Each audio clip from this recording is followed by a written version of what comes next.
I had really made it, I thought, by the time I was 19 years old. I went out and just used massive action. I read all these books, I listened to all this material, and I went out and just applied everything I could.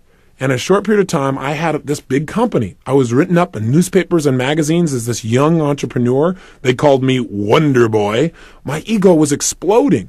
And I had what I thought success was at that time in my life. I had a lot of money. I was making about $10,000 a month in income, which for a 19-year-old kid, for anyone, seems like a lot of money, seems like a lot of success. But something interesting happened. And the interesting thing that happened was I'd never had that level of success before. I'd never had that many people liking me and acknowledging me. I'd never had that much money. I'd never had that kind of experience. It was beyond my comfort zone. Now, I'm not talking about consciously now. See, consciously, I thought I wanted more and better and all these other kinds of things, but subconsciously, I believe that most of us have a subconscious idea of what we think we deserve. I mean, imagine it as if it's a thermostat attached to your brain. If we have a thermostat in this room and we set it at 68 degrees, and it's not hot enough in here, things aren't moving, it's not warm enough, and the temperature drops down to 62 degrees, what's going to happen? The heaters kick on. All of a sudden, what happens? Anxiety. Your brain says, hey, we got to make it better than this. This isn't good enough for me. And sure enough, all of a sudden, you get this push, this drive to change things. And that's what happens in life when it's not good enough. When your life does not represent right now what you think it should be like. What's interesting, though, that most people don't realize is it happens on the other side, too. What do I mean? I mean, if you set it at 68 degrees and all of a sudden things start going really well, hey, it starts heating up in here. We start cranking.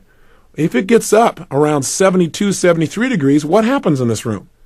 The air conditioners kick on and you begin to sabotage your own success. And you drop right back down to where you subconsciously think you deserve to be in your relationships and your economics and your level of acknowledgement. Does this make sense to you? It doesn't make sense intellectually, but it does make sense when you start studying how human beings behave. And that's what I did. I began to sabotage my own success. How? I started to not show up for key meetings. I started to treat people harshly who didn't deserve to be treated harshly at all. I started eating like I was going out of style.